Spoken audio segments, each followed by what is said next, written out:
Okay. Welcome everyone to Committee of Whole meeting on Monday, May the 24th, 2025. I'm Councillor Dawn Quinn and I'm chairing this meeting. We will open with the land acknowledgement. On February 24th, 2025, we acknowledge that this sacred land in which Smith Falls is now located has been the site of human activity for over 10,000 years and is rich in Indigenous history. This land is ancestral and unceded territory of the Algonquin and Anishinaabe Nation. We are grateful to the Algonquin ancestors who cared for the land and the water in order that we might meet here today. We are also grateful to the Algonquin people for their contribution in making of the Rideau Canal, which runs through Smith Falls. We are mindful of broken covenants and the need to reconcile with all our relations. Together may we care for this land and each other, drawing on the strength of our mutual history of nation building through peace and friendship, being mindful of generations to come. We'll call this meeting to order at 5:03 p.m. and approval of the agenda. Are there, Councillor Robinson, that the February 24th, 2025 Committee of Whole meeting agenda be approved as circulated? All in favor? Disclosure of pecuniary interest or conflict of interest and general nature thereof. Seeing none, we will move forward. Approval of minutes, the minutes of February the 3rd, 2025, February the 10th, 2025, Committee of Whole meeting be approved as circulated. Councillor Miller, all in favor? Thank you. We're very pleased this evening to have a delegation, and this is Smith Falls, Canada, Ukraine Twin City Initiative. And we'll welcome Olga and Walter. Do we have Walter up here? Welcome. Thank you. Thank you very much. Thank you for having me here today. May I start my presentation or? Yes, please. Okay, perfect. Thank you. Should I share my screen or do all the councillors have the presentation? I have it up on the screen, Walter. If you just want to tell me when to proceed to the next slide, I'll do so. Okay, perfect. I'm just a sec. Oh, perfect. I can see it as well. Amazing. So first of all, thank you very much for your interest in this project. This is, we call it Canada-Ukraine Twin Cities Initiative.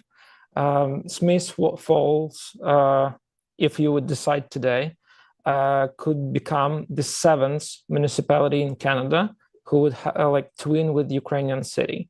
Especially today, I want to thank Mayor Pankov and all the councillors for your support.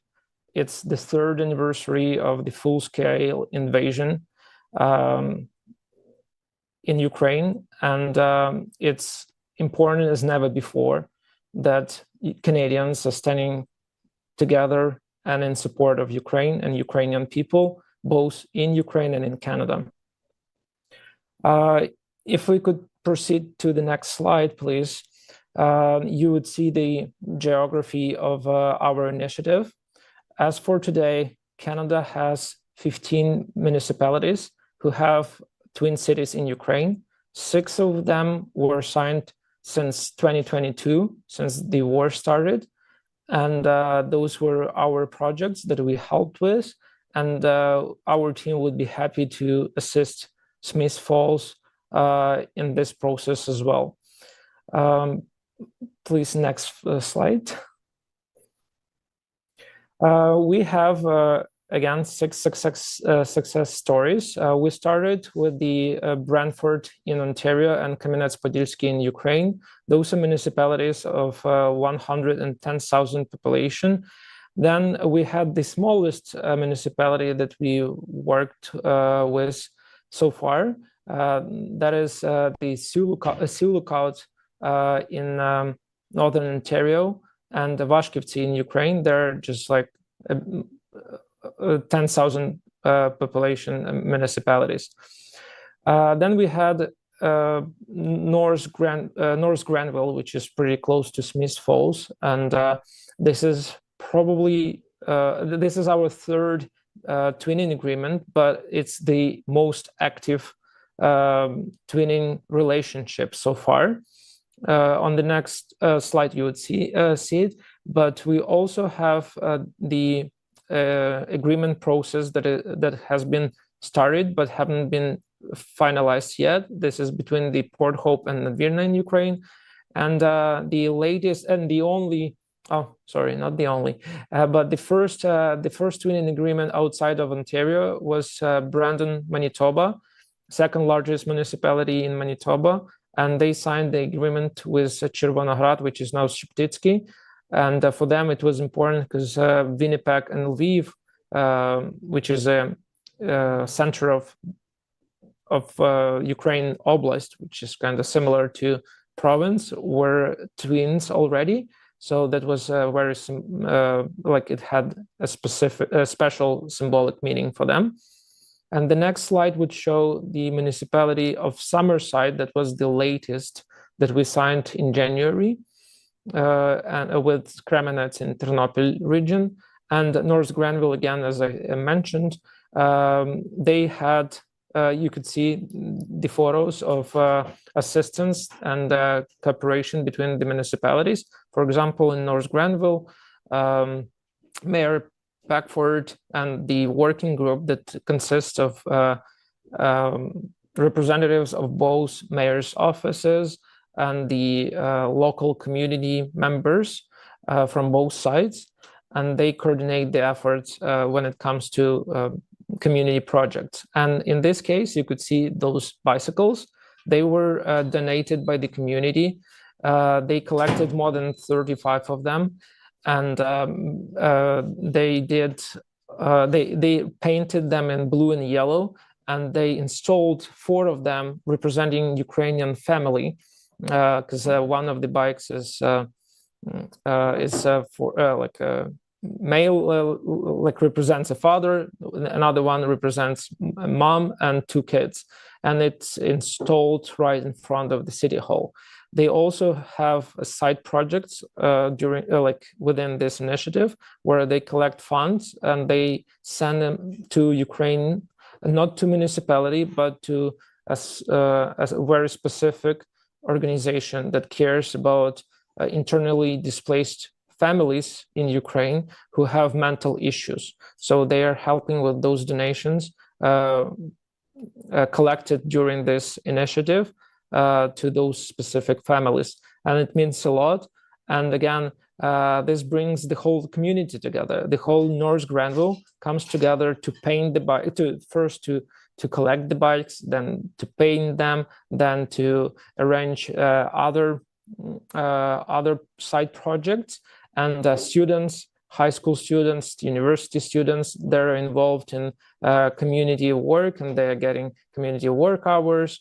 And basically, it's just a beautiful symbolic gesture as well, and it means a lot to Sokal in Ukraine.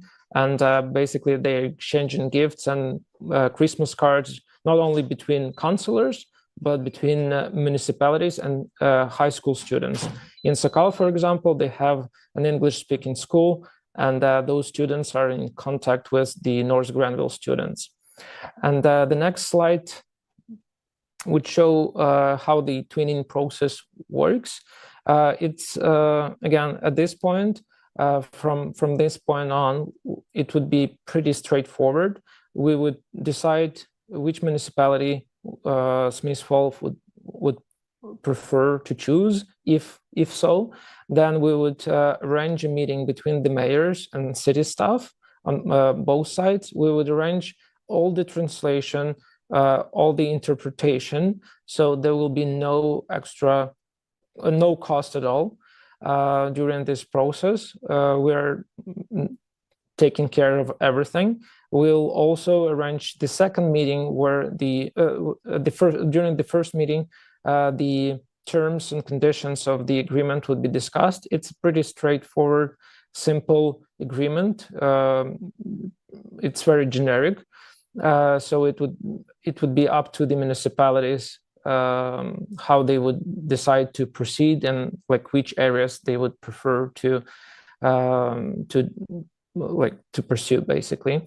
And then we would create, and after the signing of the agreement, we'll create a working group that again would consist mostly of Ukrainian community members and Canadian organizations on the ground here in Smiths Falls and in Ukraine as well.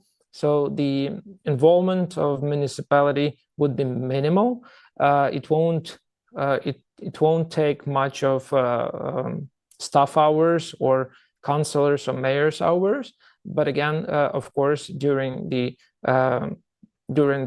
decision-making meetings, the last word would be yours.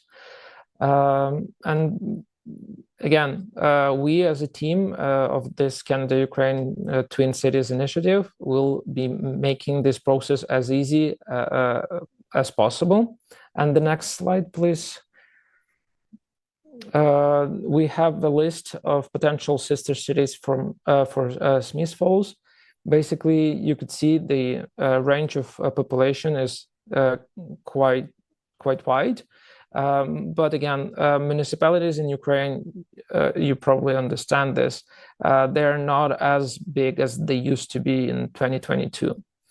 And for example, Bucha is one of the, sadly, it's one of the most famous cities in Ukraine that was under Russian occupation for more than a month, I believe. And after Ukrainian forces pushed Russians out of those territories, the whole world basically learned about the atrocities and genocide that was taking place there. Now Bucha is rebuilt. It's a prosperous municipality right next to Ukrainian capital Kyiv.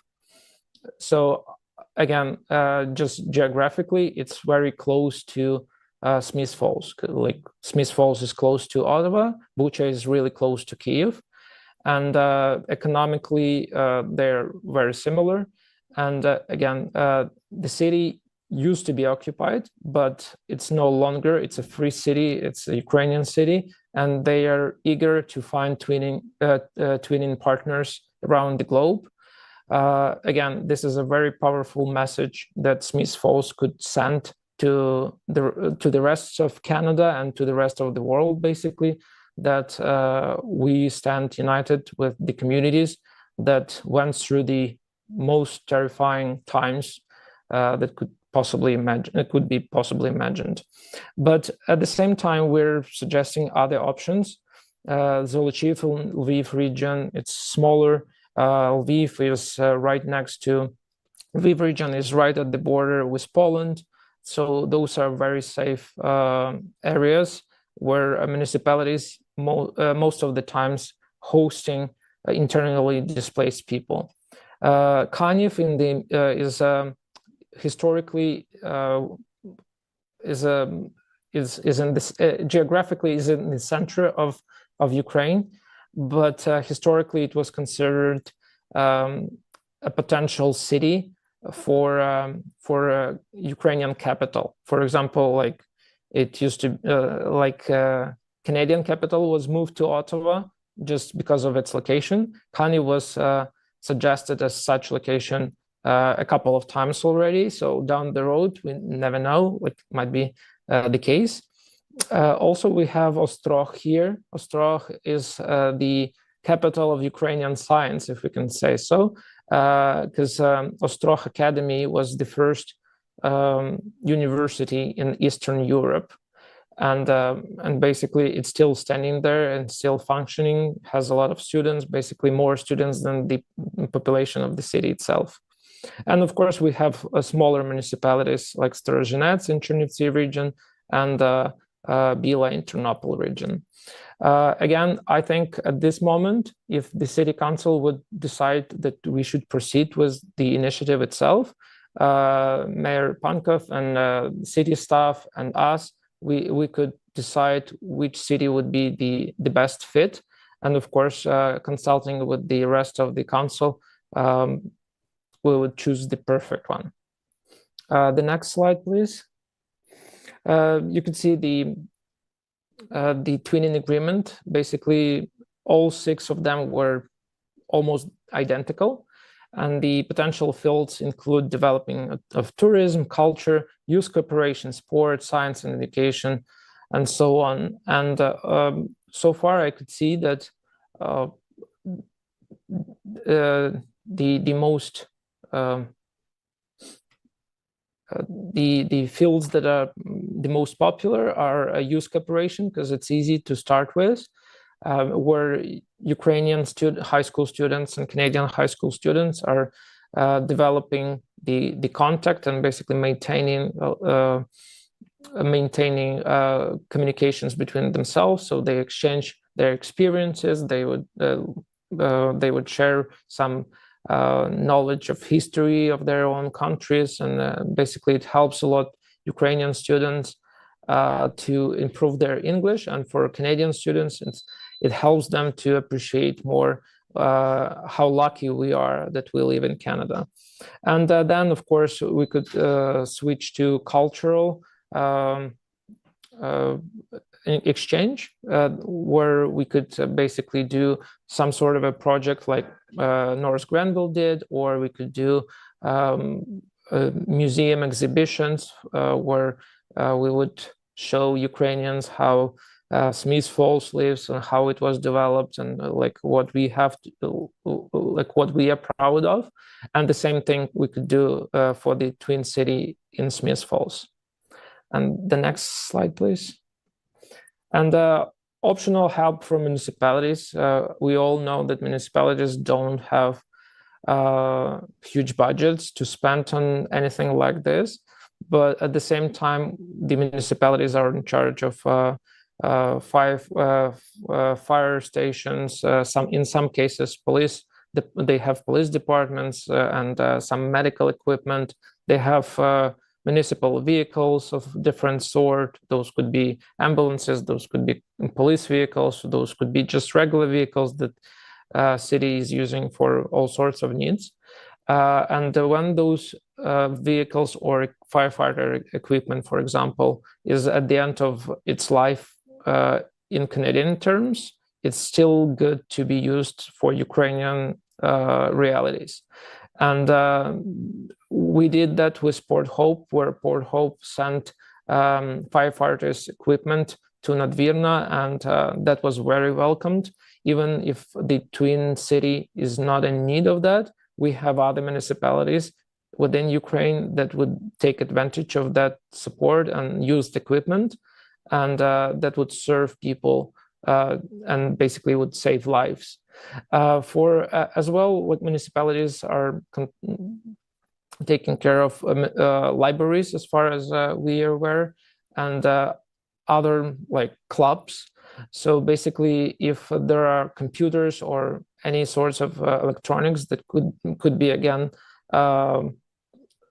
donated to Ukrainian municipalities, we would be happy to assist you with that, with the delivery, with making sure that electronics are working properly, that they are all cleaned and there is no data left, all of that. We have Ukrainian organizations in Toronto that are taking care of that, and we would be able to find funding for making sure that everything is being sent without any cost for the municipality, for Smith Falls in this case. And of course, community fundraising, those are basically straightforward. I won't go into details on that, but again, we can be as creative as we want to be. And the next slide, please, would be probably the last one. Yeah, thank you very much. Дякую. This is in Ukrainian. Glory to Canada. Slava Ukraini. I'm so happy that you are interested in this and that you are supporting Ukraine throughout this long 3 years. Thank you.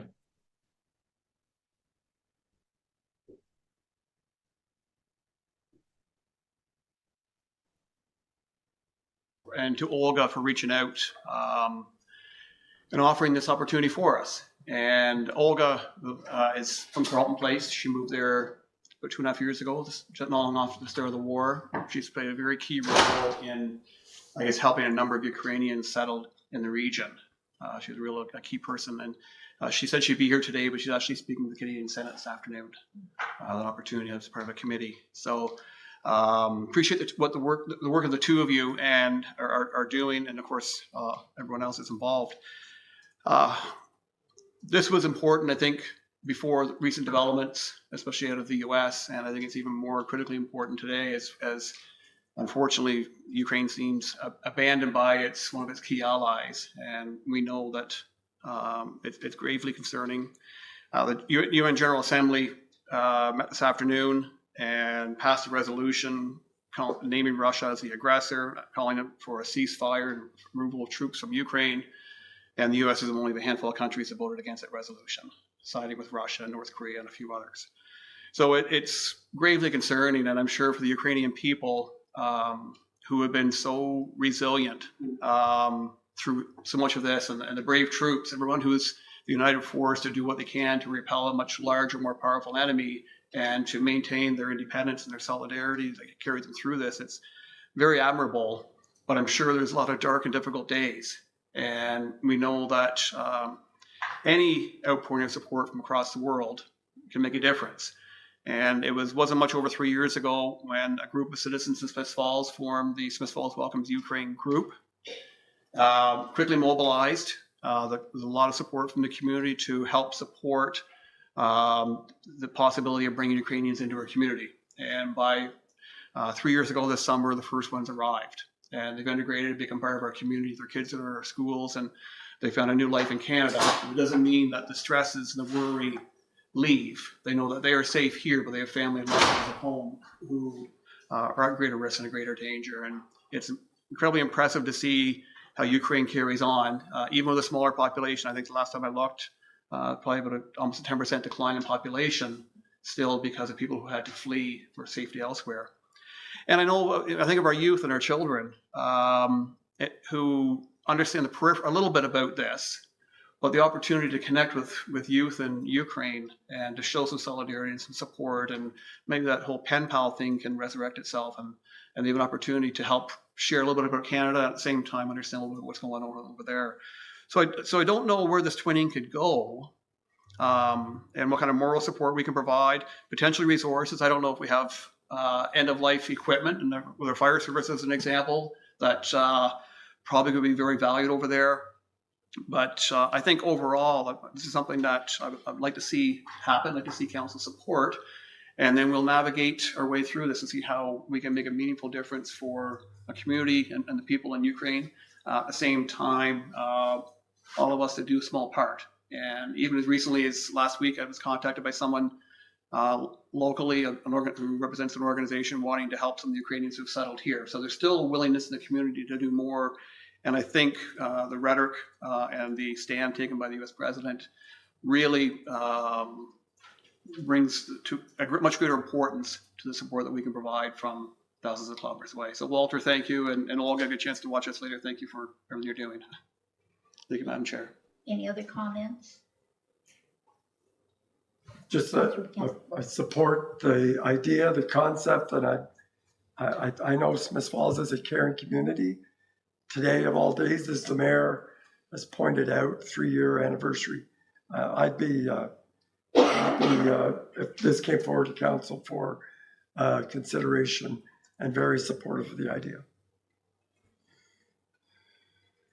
No.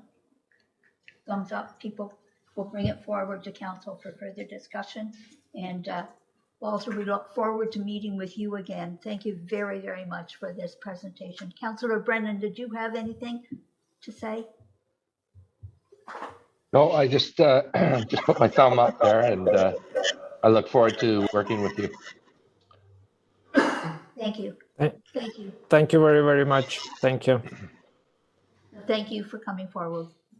We appreciate this. Take care. Okay. CAO Director's reports. Yes, Madam Chair, we have 2 this evening, starting with Chief Cheeseborough. Thank you, Madam Chair. I wanted to provide a brief update on the fire that took place Friday at our Public Works facility. Received a call at approximately 10 to 12 on Friday reporting a structure fire inside the complex on Air Care Drive. When we arrived, there was extremely heavy black smoke and flames coming through the front 2 bay doors. The crews from Public Works that were on scene were a great assistance. They used one of the backhoes to remove the doors. Crews were able to get in. Within 30 minutes, the fire was brought under control. Extremely intense heat and acrid smoke coming from that area, and certainly the vehicles that were contained inside. Within 20 minutes after that, the fire department cleared. We were able to contain all the runoff from the property. We notified the Office of the Fire Marshal, certainly because of the potential dollar value that could be incurred with the loss. We're mandated through legislation to do that. We also notified the Spills Action Center, advised those that there was runoff, but it was completely contained by Public Works and Fire with the booms and the sand surrounding the whole perimeter. We're able to have the gas company come in, shut the gas off, hydro disconnected the power, water was shut off. But had it not been for the quick actions of the Public Works staff that were in the building, that's truly what saved the building. Had it happened after hours, the fire would have extended from one end to the other. The response time from the fire department from the time the call, the time on scene, was 5 minutes. That's with 2 vehicles, fully outfitted. We had 6 new recruits that were on the truck. So this was one of their first major fires. Their training kicked in and everything just went seamlessly. So right now we've been in touch, municipal staff been in touch with the insurance broker, the insurance agent, the insurance adjuster, as well as a couple of the investigators. So that is an ongoing process. But I just wanted to advise you that the actions of both Public Works and fire staff were exceptional on Friday, and the timing couldn't have been better. Thank you for that report. Anyone have questions? Councilor Miller. Chief, please pass on our thanks to Public Works staff and to your team for their quick action. And I was really glad to hear nobody was hurt and that everybody got out so quickly. That is the risk when the fire happens in the middle of a workday. So this could have been so much worse. So Absolutely. Thank you very much. Thank you. Don? Sorry, Councilor McKenna. Thank you, Madam Chair. So the question is, what's the impact on service, and is that a different report, or? This is great. I mean, the best news in a bad situation, but just wondering about the impact on service. Dale. Yes, through the chair. So good question. So we've spent a lot of time talking about our business continuity plans. Obviously, winter control activities is our primary focus, and making sure we can deliver that service. Unfortunately, 3 pieces of snow removal equipment were in the building and were destroyed. One was a plow truck, fully equipped with a blade and wing. The other was a grader, which we use on occasion for snow clearing. The other was a blower unit that we put on our large loader to blow snow. So Director McMunn is working with his staff to find a workaround. So for instance, we can't store everything inside now in the building. It's not occupiable. So we are plugging those vehicles in just down the street at the police station for now. We are setting up a temporary office arrangement so that staff have someplace to go and eat their lunch and so on. But we want to try to the extent possible to stay as close to the air care facility as we can, because our sand and salt dome and of course all of our other equipment is stationed at that location. So at this point we are making arrangements to procure another snow removal vehicle. And fortunately our sidewalk plows were not in the building that was damaged. They're stored offsite at this point. So we think we have the skeleton of a plan in place. We just need at least one more piece of equipment, and we've been working on that today. So if Mother Nature cooperates and we don't get walloped with a storm, I think, I'm confident that we'll be in good shape. If we do see a large storm coming our way, we will make alternate arrangements to accommodate for that. So it may slow down removals, but I think for the most part, removals from last week's storm have been largely completed with our own forces. So I think we're in good shape right now. But certainly we're going to have to change our operation and roll with the punches and make sure we can continue to deliver services. But the building is not occupiable right now. It probably won't be for quite some time. So we're looking at not a couple of weeks workaround, but probably several months of workaround. But I just want to assure people that at this point, there's no reason to believe that the level of service for winter control activities will be affected. And if we find we're in that position, we'll notify the public accordingly. Thank you. Thank you. Any other comments? I just want to thank you and the Public Works staff. It was a wonderful job, because it could have been a lot worse. It really could have. You responded very quickly, and that makes us very proud of the services that we have here in Smith Falls. Thank you.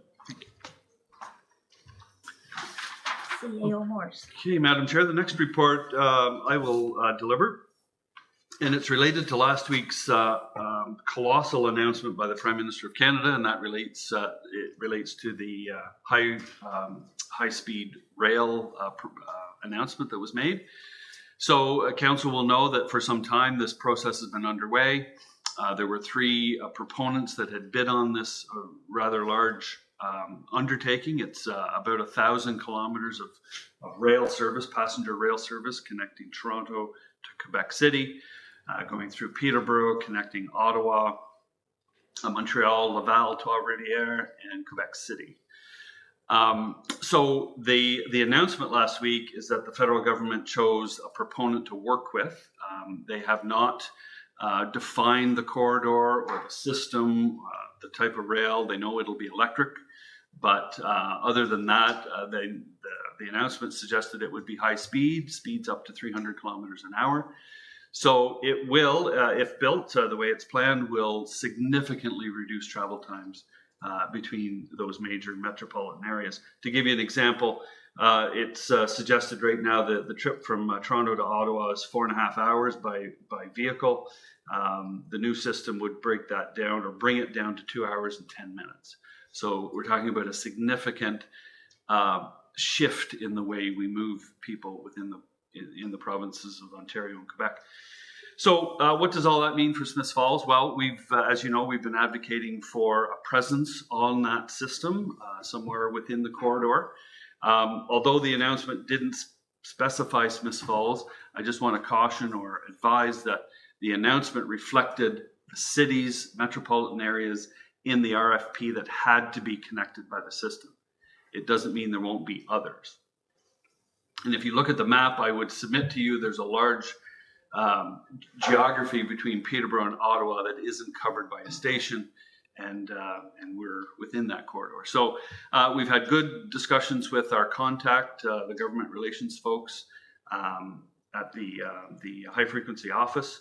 It's now, they go by a different name, Altos, I think is the name of it. But anyway, they have a new name, a new branding, and so this project really got its kickoff last week.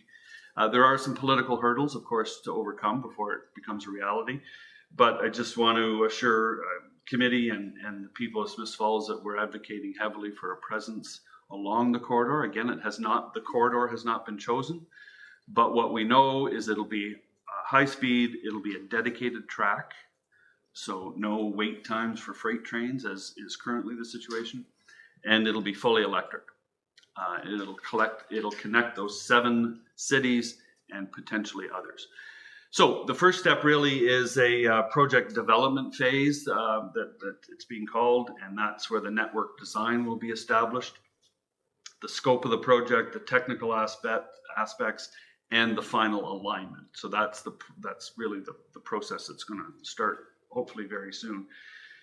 We will be part of that. I'm arranging for a representative to come and address committee, and they could probably articulate better than I can kind of their vision and what the economic impact will be and so on of the system. And then at that point, we'll be, I hope, involved in the design of the system. So initially, it's looking like it might be a 3 to 4 to 5 year project to get that phase done, and then construction would follow. So what's important is the consortium that was chosen by the federal government is an all-Canadian consortium of various companies. Air Canada, interestingly, is one of them. So I think that speaks a lot to the future of travel and moving people in central Canada.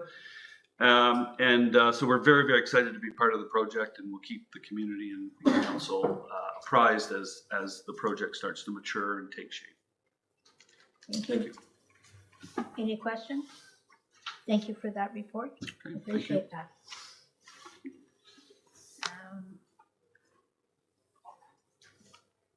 No committee whole consent reports, no in camera. We'll move right on into priority issues.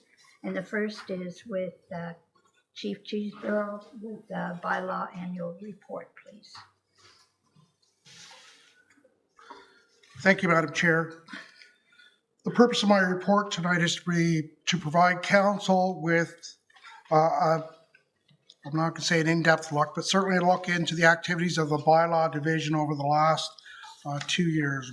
We provided comparisons from the 2024 activities and the 2023 activities to provide information on exactly what bylaw officers have been doing over the course of the last couple of years. Next slide, please. So the report will include the breakdown of the types of calls, the duties, the time spent over the last year, the information regarding the enforcement of property standards, animal control, parking, and also includes the calls for 2023 and 2024 parking violations and statistics. Next page, please. In this breakdown, it gives you a quick snapshot of the type of calls that they went to in 2023 and how the numbers were broken down. Certainly we can see that animal control, parking, and property standards were the top 3 on that list. In 2024, we can see that there's been a significant difference in animal control. Almost 100 has increased since 2023, and the rest are fairly static, but there was a significant call volume increase from 23 to 24. We're looking at 598 compared to 609, so just about 100 call variance between the 2 years. The rest of the breakdown fairly consistent with the previous year. There was a small reduction in parking, but there was increases in other areas. Next slide, please.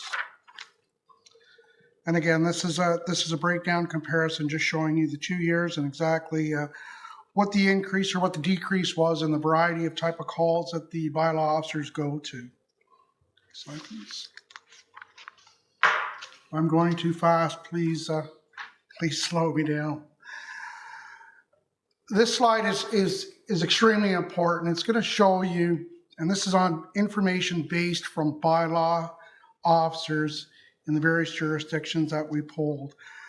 And when you take a look at the comparison between Perth, certainly Gananoque, and even Carleton Place with 5 bylaw officers, and we've exceeded all those other jurisdictions with call volumes. Now, some of those, in fairness, some of those municipalities do not do animal control, and some don't provide the level of service that it's currently been providing in town. Next slide, please. So when we look over the property standards and safe yards, and over the past 2 years, we've seen 24 to 31% of the department's cases have been property standards and safe yards. And that has put a significant impact on both officers. Some of the cases can be resolved within 2 to 5 hours. That includes the paperwork, the call out, the call back, and entering the information onto the system. However, there are more challenging calls that could take 30 to 40 hours, if not longer. And that's provided that there's not court appearances, there's not follow-ups, and continuing to monitor the situation. But a single cleanup can take certainly an entire day, and in 2024 we saw that where it took over a day to sit there while the cleanup crew was brought in, and to with the assistance of the police to clean the property up and to have it removed. It takes time. It's certainly not an enjoyable session going in there. People value a lot of the things that they have inside their properties as, as their gold. But until it conforms to the property standards that we have listed in the bylaw, unfortunately, we can't have the type of collecting and storing outside of their homes and around their property. Next slide, please. Animal control, we've seen 28 to 38% of the department's calls reported for animal control.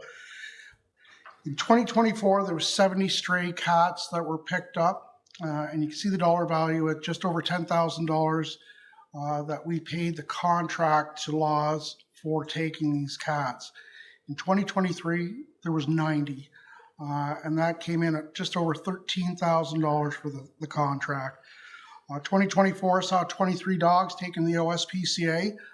2023 was just around the same amount. We have a secured contract with them where we pay a monthly fee, but that again totals $8,600 for the year. Combined with the $10,000 per year for the OSPCA, you can certainly see what the cost is for the animal control portion. These calls aren't just during 8 to 5. These are after hours, they're weekends, they're at all hours of the evening. And certainly in the wintertime when there's stray animals that have been caught or in someone's backyard, they have to be picked up. They can't be left there until the next day or the next morning to retrieve them. Next slide, please. Our parking inquiries and complaints have mounted to 17 to 22% of the department's calls. And I certainly say inquiries and complaints are people that aren't quite happy with receiving parking tickets. Unfortunately, for the bylaw officer to go out and enforce it, that's part of the bylaw, that's what they do. This also incorporates the towing of vehicles, which is not popular. But if we're going to have the bylaw and we're going to enforce it to our capability, then that's going to require towing. It's going to require ticketing. It was 2024 when we started assisting in the winter control operations, and certainly over the 2024 and the end of 2023, there was approximately 60 cars that have been ticketed and towed. We issue the parking tickets for that, and then they have to pay the individual towing companies for their vehicle. Police are made aware of all the vehicles that are towed, so that when someone wakes up in the morning and thinks their vehicle's been stolen, first place they call is the police and they advise them of that. We provided the downtown during summertime with foot patrol. There's daily and weekly patrols of the town, the municipal lots, and certainly monitoring the accessible spaces in town. That's part of the parking. Next slide, please. Total of 632 violations were processed in 2024, amounting to $12,621 in the total paid violations. 167 of the violations were sent to collections, and that came in at just over $7,600 that was outstanding. A total of 172 violation warnings were issued. And I think we were a little slow getting out of the gate when it came to the winter parking control. The first night, I think there was 10 vehicles towed, and there was some concern that the public hadn't been properly advised or reminded of the winter parking controls. So for the next few nights, we went out on a warning patrol system where we issued the warnings on the vehicles, and then subsequent to that, they were ticketed and towed. So there's a grand total of 971 violation notices and warnings issued for 2024. Next slide, please. As you can see, the other services that are frequently provided, and this is through the course of the whole year, is people shoveling snow out onto the roadway. leaves and grass clippings blowing on the roadway, daytime noise, smoking. Strangely enough, we've had, I think, 4 in 2024 tree complaints, which typically between 2 property owners on who owns the tree and having the tree assessed. And then we have to go out to make that determination using a third-party agency, and then and come to a conclusion who the rightful owner is and what they have to do to mitigate the situation. Basketball nets on the streets has been brought up a number of times. Dumping on municipal property and certainly the naturalized yards was another concern that was raised. Crossing guard activities, in the event that crossing guards call in and they're unavailable, we were notified 12 times in 2024. The bylaw officers are happy to go down and provide crossing guard assistance, either in the morning or the afternoon, to supplement the community services. Next slide, please.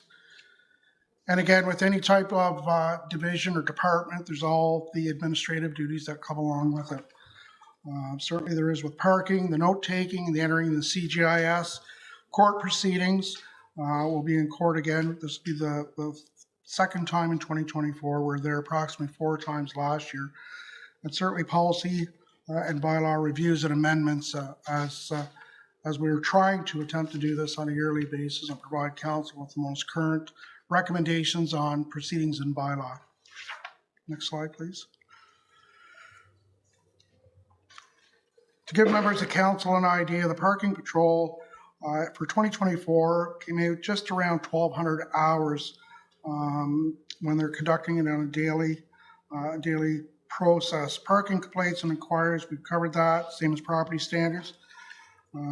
Other activities, 22 to 25% of the calls over the past 2 years. The officers have worked a significant amount of overtime to provide the level of service that the community has come to expect. In 2024, they worked a total of 149.5 hours of overtime. And that's for call outs, that's for weekends, that's after hours, that incorporates everything. Or if they're out of property standards, that extends past their closing time. That is my presentation on the bylaw activities for 2024. I'd be happy to answer any questions. Thank you, Chief, and please pass on our thanks to our bylaw officers. I know they work really hard, and I know they're probably glad that we're going to work to redirect the animal control calls, which should bring us down significantly, so fingers crossed.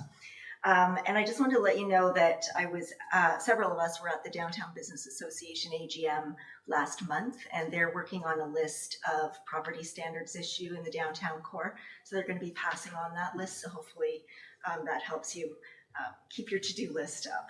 Thank you. Councillor McKenna. Thanks very much, Chief. But can you remind me and the public the requirements for dog license and if there's anything similar for cats? So and the impact that has for animals that aren't licensed or tagged.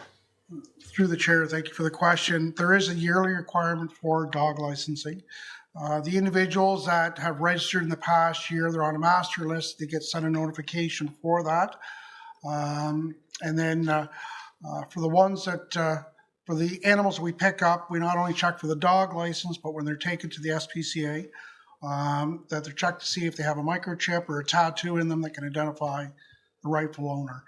If the owner's identified, they're notified, then they have to pay for the care and the holding of the animal at the OSPCA. If not, the OSPCA maintains that or holds that dog until either the dog's adopted or transferred to another agency.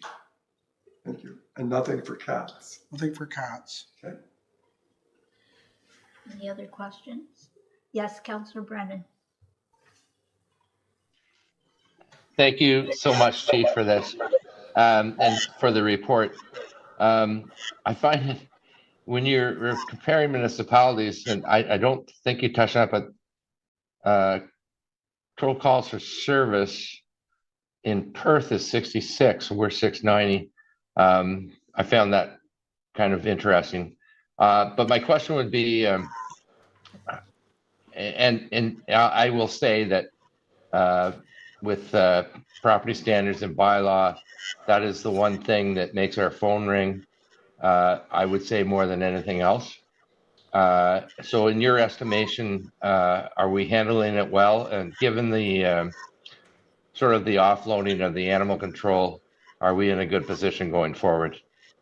Through the chair, I think we're in a good position going forward. There's the increases for property standards, in my estimation, and certainly the two bylaw officers' estimations, will continue to increase.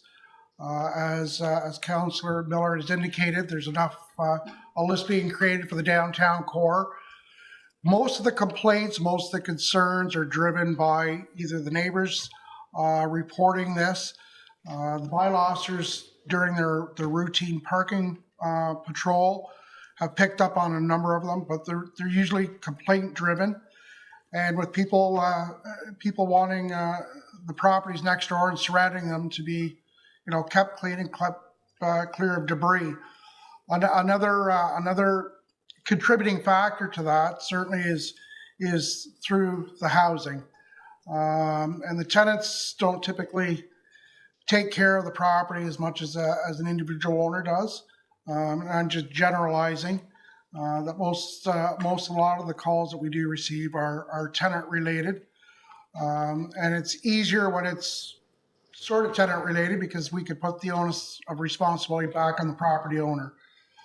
So we do have a mechanism to achieve the goal of keeping the property clear and clean. But that's with all municipalities everywhere, that's a challenge. And I know they're doing what they can. The comparative chart that you were speaking of, Councillor Brennan, with the 66, and again, these are numbers that we received with direct communication from their bylaw divisions or departments, and whether they're accurate or whether it was a number that was thrown out there. And to us, it seemed extremely low as well. Okay, thanks, Chief. C.A. Morris. Thank you, Madam Chair. I'd like to just supplement what the chief provided in terms of winter parking, the winter parking ban. And I know that it can get very emotional and frustrating when we tow cars, and we do not do it lightly. It's a last resort. But I just want to emphasize why we do that. And the street, like a lot of older town municipalities, had fairly narrow right-of-ways. Some of the streets are very narrow. Sometimes it's difficult to get a large snowplow with a blade and a wing on it down a residential street. So when cars park, it can be impossible to get through the street. And if we try and we don't judge it correctly, it leads to property damage, and that gets really complicated, and that's frustrating. But also, if we can't plow a street or we have to go around vehicles, we have to come back. And during a large event like we've experienced, we don't have time to come back, certainly at regular rates of pay. It costs the taxpayer significantly for us to come back. So while I understand it's frustrating to have your car or vehicle towed, we do it for operational reasons, for safety reasons, and for liability reasons. If we can't clear the sidewalk because the plow or a vehicle's parked too close to it and we can't physically get through, some of our sidewalks, the standard for a sidewalk is using the imperial system, 5 feet. We have a lot of sidewalks that are 4 feet. So it's very difficult to get a plow down a sidewalk that's only 4 feet wide. And if there's a vehicle parked against the curb face sidewalk, the mirror can get clipped really easily. So we have to go around it. Again, we have to go back the next day and do it again. We simply are not resourced to do streets twice in a situation where one pass would do it. So I just want to remind the public that if you have questions or you're looking, you don't have parking options, let's have a conversation about that. We do not want to tow vehicles. We only do it as a last resort. So thank you. Thank you. Any other comments? Oh, I'd like to thank you for this report. And I hope that you can work out something with the dogs and the cats, but I'm kind of sitting here on the fence thinking maybe instead of working that way, maybe we should have that third bylaw officer. I really am. And one of the other things, we used to have a committee that focused on helping people with hoarding issues. It has become inactive as of lately. There's still some out there, but definitely not what it was. And so that's another big concern. And that takes a lot of time, and I know you get involved in a lot, get called for a lot of that. So I thank you for what you've told us. I think there's going to be a whole lot more come here, because I think you've got much more information to give us and a whole lot more problems that we have to deal with. So please, you be strong, and we'll listen and try to help solve the problem. Thank you.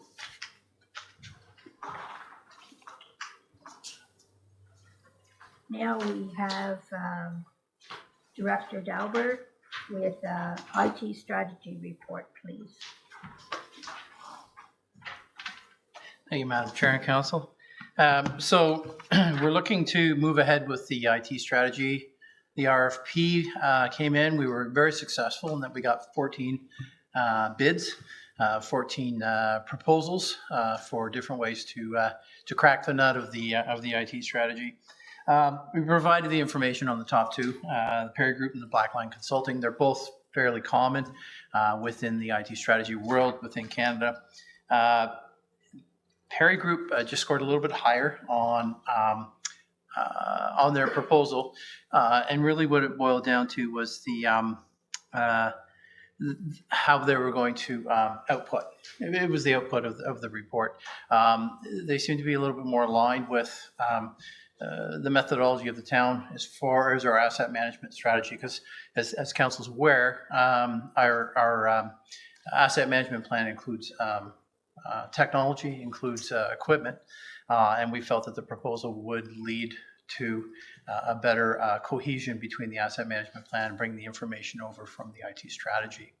The Perry Group are very well versed in municipal IT strategies. They've been in the game for quite a while, and we felt that that this was the corporation that provided the best value for the proposal. I will point out, and I'm sure council is aware of it, that this proposal would put us $557 over the budget. The budget is contained within the operating budget, which is carried over from 24 into 25, and staff feel confident that we can absorb that overage, that small overage in 25. I can get into a lot of very technical information. I don't think at this point that's probably something that's really worth the time, but I would be happy to answer any questions that council might have. Questions, comments? Okay. Oh. When can we expect the complete report? So the timeline for that puts us from the middle to end of July. Specifically in the RFP, we put a time frame on it so that we would have the information to proceed within the 2025 budget. But keeping in mind, that's for the final report. There will be a draft version that would come to the committee for committee's input and review. And then we're anticipating that the final draft will then come sometime towards the end of July. Okay, thank you. Councilor Bill, please. No, I have nothing. Oh, I'm sorry, Councilor McKenna. I'm sorry. Thank you, Madam Chair. I'm very supportive of this recommendation and think it has the potential to be one of the most important decisions we'll make this year. And I think for me, it's probably has, again, the potential, this investment of a return on this investment for years to come. So I'm very, very pleased with it. I do have an odd question. Do we know if the Perry company is a Canadian company? Through the chair, yes, they are. They actually don't have a central office. They operate within their remotely, and they're spread out between Toronto and Ottawa. But there's at least 2 or 3 members that are in the area. One just north of here, one in Mississippi Mills, and then a couple over in Ottawa. So they are fully 100% Canadian based. Great. And the second question is it's more about the mayor mentioned the timeline, so they work for me for certainly. But how would the consultants engage with all of our employees throughout the process to make sure that it's, I'm assuming it's not a top-down, it's to understand the benefits of what the IT strategy can do. I'm assuming it would have broad input from staff. Could you just touch on that? Sure. So yeah, as through the chair, as you mentioned, yeah, there will be engagement with the staff, both as stakeholder engagement and workshops. Specifically, when we start talking about mission and vision, there will be a lot of review of our current status. So our current structure as far as the hardware goes, with the approval of the network refresh, we have a brand new topology diagram, which will provide a lot of information. And then they'll go through and review our current governance policies, procedures, that sort of thing. So there'll be some current information they'll review. They'll be reaching out to staff for several series of stakeholder engagements and then workshops. And then they'll conduct something that's a kind of a modified version of a SWOT analysis to be able to implement into that. And then and then from there, they'll be able to provide the deliverables, which are, they'll provide a report on our current state, where we're at, where we sit, and some of the findings from the stakeholder engagements. They'll present the information from that the SWOT analysis to show, what we have, what our strengths are, and the areas that we could improve. And specifically when it comes to systems that talk to each other, as well as security, and then mitigation, business continuity should something happen, that sort of thing. Then they'll come back with the final report that'll be vision, strategy, implementation roadmap. It'll have a high level of financial implications, and then risk assessment, and as I said, mitigation techniques and strategies. That's great. And the icing on top is it all ties in with our asset management plan. That would be correct, because there's components of the physical. They use something called a municipal technology model, which is 5 different layers, and the bottom layer is that actual the hardware, and then the second it would be the software, and both of those would be contained within the as physical assets, and physical and non-physical assets within the asset management plan. Well done. Thank you. Councillor Brennan? Thank you. Can you hear me? Yes. Yeah. Okay. Thanks for the report. I support your recommendation. And as I said to our planner one time, talk to me like I'm a 10-year-old. So in 50 words or less, what is an IT strategy? It's through the chair. The strategy is a plan to look at your long-term processes. So it's strategy is here's where we are, here's where we want to be, and with that, it takes into account the physical, the hardware, the software, our processes to make sure that the public has the information to engage and to make sure that they have all the information to operate and feel connected with the town services. And then we have the security and the policy and the procedures and the governance to be able to manage it on a regular and consistent basis. And thank you. Thank you for that. That was 150 words. That's okay. I needed to hear it. Good job. Thanks, Madam Chair. I'm wondering if the deficiencies with the audio-visual technology in the building and the video conferencing services will be part of the scope of this, or if that's outside of what we're looking at. Through the chair, I plan on addressing that because of the fact that would be part of what we call the customer facing. Customers are not only the public, but would also be council.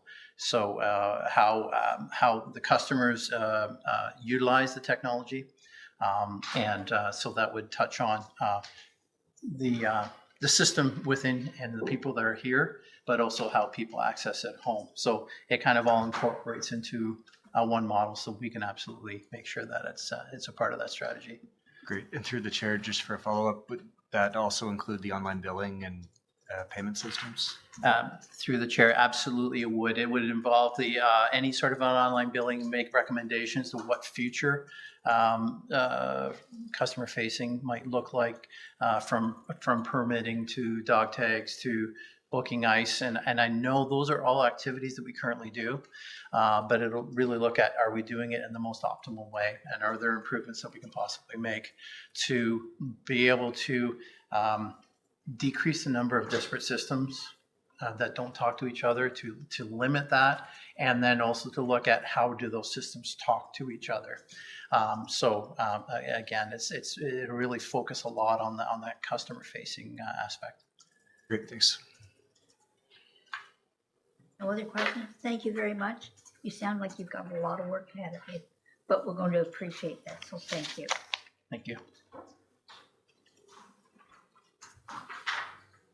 10.3, tax-based redevelopment grant, and this is with Manager Grenke, please.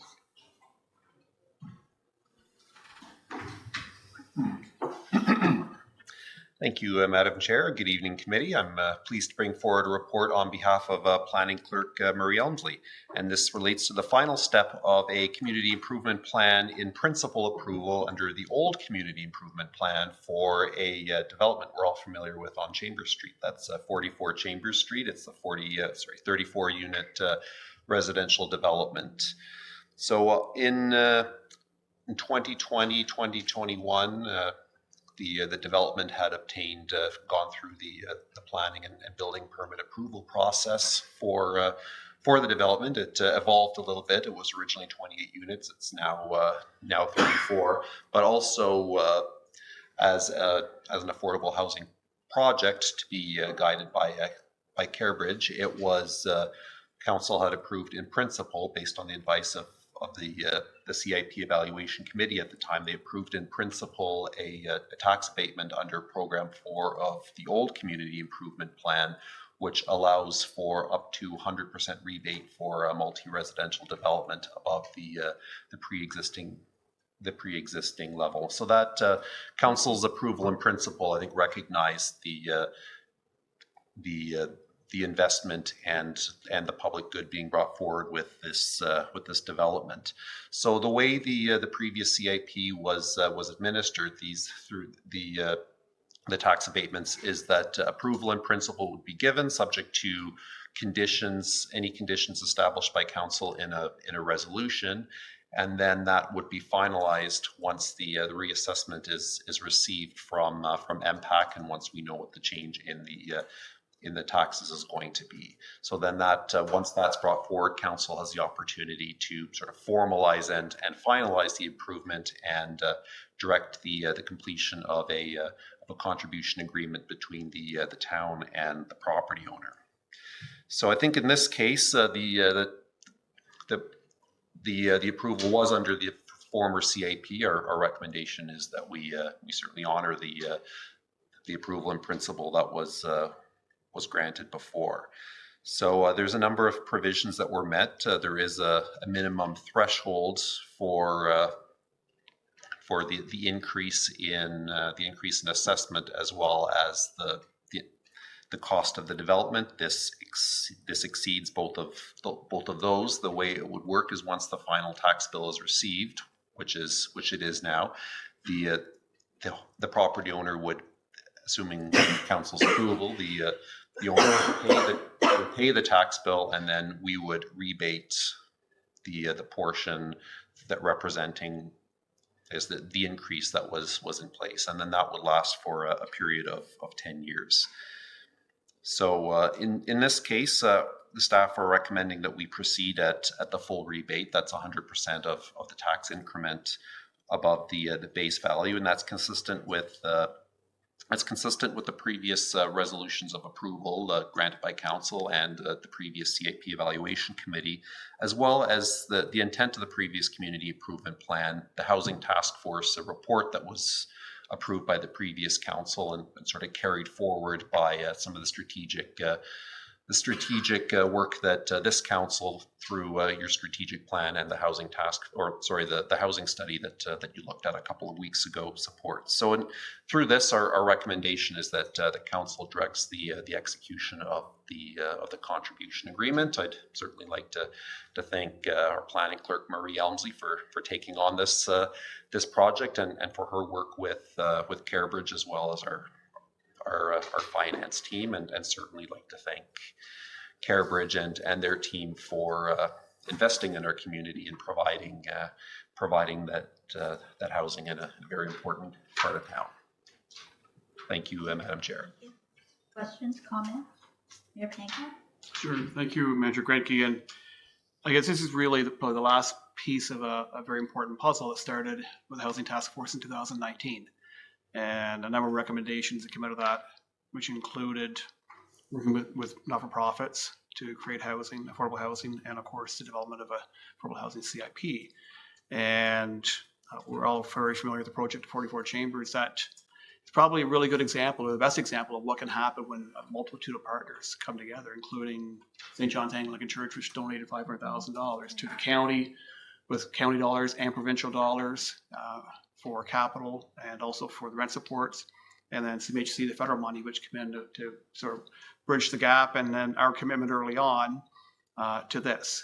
And I think all of us were waiting for the time it would come back. And once MPAC had done their work, we'll provide the assessment.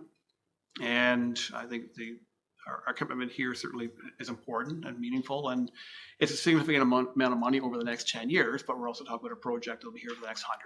And we're providing people with very affordable living for probably the next 100 years, next century. So I'm very supportive of the staff recommendation and glad that it's finally hit the horseshoe. And thanks to Marie for what is a lot of work in putting this together.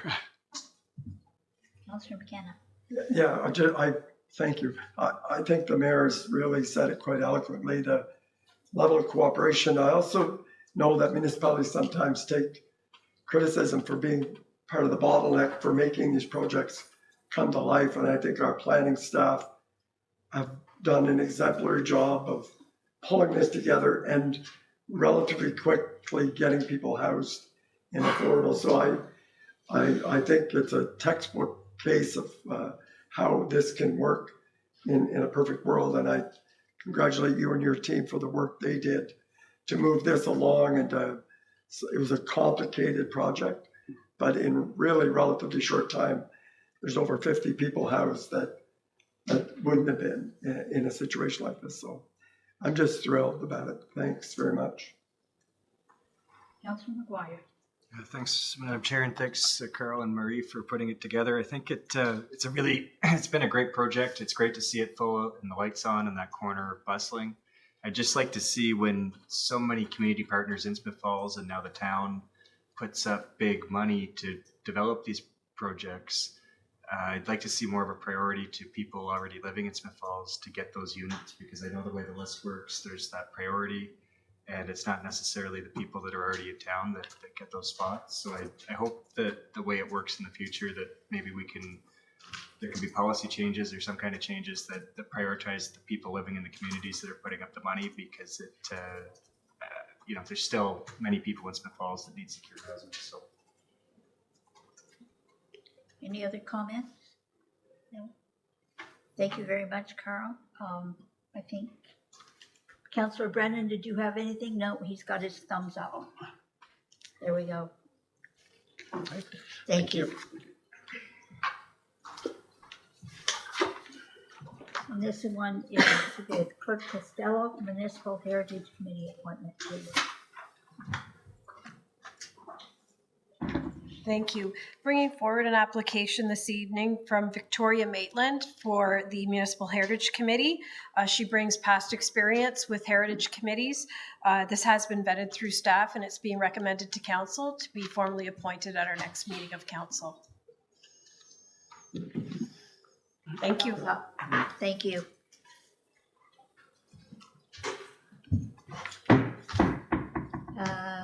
No committee and board organizations updates, no information correspondence, no notice of motion. So now we will go to adjournment, that the committee adjourn its proceedings at 6:16 and stand so adjourned until the next duly called committee meeting.